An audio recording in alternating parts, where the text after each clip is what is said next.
श्री हरि शरणम। हम सभी लोग मकर संक्रांति के निर्णय के विषय में यहाँ विचार कर रहे हैं। कुछ एक पंचांग में निर्णय के संबंध में लिखा है कि दिन में ही सूर्य का संक्रमण हो रहा है और कुछ एक पंचांगों में रात्रि में सूर्य संक्रमण हो रहा है। माघ कृष्ण एकादशी दिन बुधवार दिनांक 14 जनवरी 2026 को भुवन भास्कर सूर्य नारायण भगवान धनु राशि को छोड़ करके मकर राशि में प्रवेश कर रहे हैं। उनकी प्रवेश की घटी 37 घटी 50 पर अर्थात रात्रि में 9:39 पर सूर्य राशि परिवर्तन कर रहे हैं। अतः मकर संक्रांति का पुण्यकाल सूर्य संक्रमण के पश्चात ही होता है।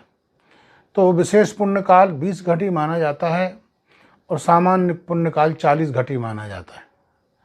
जब रात्रि काल में सूर्य नारायण भगवान मकर राशि में प्रवेश करते हैं तो पुण्यकाल दूसरे दिन होता है। अतः मकर संक्रांति का जो स्नान दान का पुण्य है वह जिस दिन संक्रमण हो रहा उस दिन न हो करके दूसरे दिन हो रहा है, अर्थात 14 जनवरी को न हो करके 15 तारीख को ही पुण्यजनक कार्य किया जाएगा। दिनांक 14 जनवरी 2026 को दिन में 1:39 में भुवन भास्कर सूर्यनारायण प्रवेश करेंगे। अतः इसका पुण्यकाल दूसरे दिन सायंकाल तक रहेगा, अर्थात 15 जनवरी 2026 को सायंकाल तक विशेष पुण्य आप समझ लीजिए 1:39 तक और सामान्य पुण्यकाल जो है दिन भर माना जाएगा। निर्णय सिंधु में इस पर विचार किया गया है और ये लिखा है, कार्मुकम तु परित्यज्य जसम संक्रमते रविः प्रदोषे वा अर्धरात्रे वा स्नानम दानम परेहनि। कार्मुक अर्थात धनु राशि को छोड़ करके सूर्य नारायण भगवान जब मकर में प्रवेश करते हैं तो यदि वो प्रदोष का काल हो या मध्य रात्रि का काल हो तो स्नान दान दूसरे दिन किया जाता है, क्योंकि शास्त्रों का ऐसा वचन है, मकरे परेद्युः एव पुण्यम। मकर राशि में जब सूर्य संक्रमण करते हैं तो सूर्य संक्रमण के बाद पुण्य होता है, करके पूर्वेद्युः एव, और कर्क राशि में पूर्वेद्युः एव पहले ही पुण्य काल हो जाता है। और तुला मेषयोः पूर्वेद्युः, तो तुला राशि में और मेष राशि में विषुव राशियां मानी जाती हैं, इसमें पहले और शेष में बाद में पुण्य होता है। तो मकर संक्रांति में स्नान दान व्यक्ति को अवश्य करना चाहिए। रवि संक्रमणे प्राप्ते न स्नायात् यस्तु मानवः सप्त जन्म निरोगी स्यान् निर्धनश्चैव जायते। तो जो रवि संक्रमण काल होने पर स्नान नहीं करता है तो 7 जन्म तक दरिद्री होता है।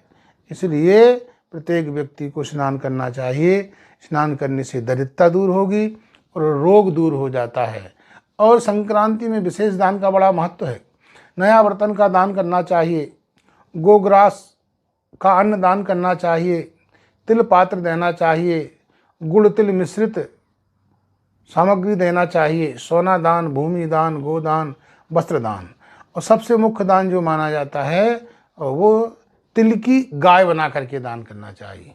तो लिखा है, धेनुम तिलमयी राजन दद्याश्चोत्तरायणे सर्वान् कामान् वाप्नोति विन्दते परमं सुखम। जो धेनु अर्थात गाय बना करके, तिल की गाय बना करके दान करता है तो सभी कामनाएं उसकी पूरी हो जाती हैं और उसको अनंत सुख की प्राप्ति होती है। शिव रहस्य में भी लिखा है कि वृषभ का दान करना चाहिए, तिल युक्त वृषभ का, या तो तिल भर के वृषभ में दान करना चाहिए या तिल का वृषभ दान करना चाहिए। उत्तरे त्वैने विप्रा वस्त्रदानम फलम तिलपूर्ण मनोनवाहम दत्वा रोगै प्रमुच्यते। तो वृषभ, तिल का वृषभ यदि दान करेंगे तो आप रोगों से मुक्त हो जाएंगे। वैसे एक दिन पहले सरतिला भी पड़ रही है और तिल के दान का बड़ा महत्व होता है। आज तिल से स्नान करना चाहिए, तिल का उट्टन लगाना चाहिए, तिल का होम करना चाहिए, जल में तिल डाल करके पान करना चाहिए, तिल का भक्षण करना चाहिए, तिल का दान करना चाहिए। इस प्रकार से जो 6 प्रकार की तिल हैं ये पाप नाश करने वाली हैं। तिलस्नायी तिलोतवर्ती तिल होमी तिलोदकी तिल भुग तिल दाता चा सर तिला पाप विनाशनी। तो ये 6 प्रकार की तिल पाप को नष्ट करती है। आज के दिन खिचड़ी का भी दान करना चाहिए और खिचड़ी का भी भक्षण करना चाहिए। इसलिए निर्विवाद हो करके 15 जनवरी 2025 को 1:39 तक आप विशेष पुण्य प्राप्त करेंगे और सायंकाल तक सामान्य पुण्य होगा। वास्तव में 15 को ही स्नान दान करना चाहिए। ये शास्त्रीय निर्णय इस प्रकार से प्राप्त हो रहा है।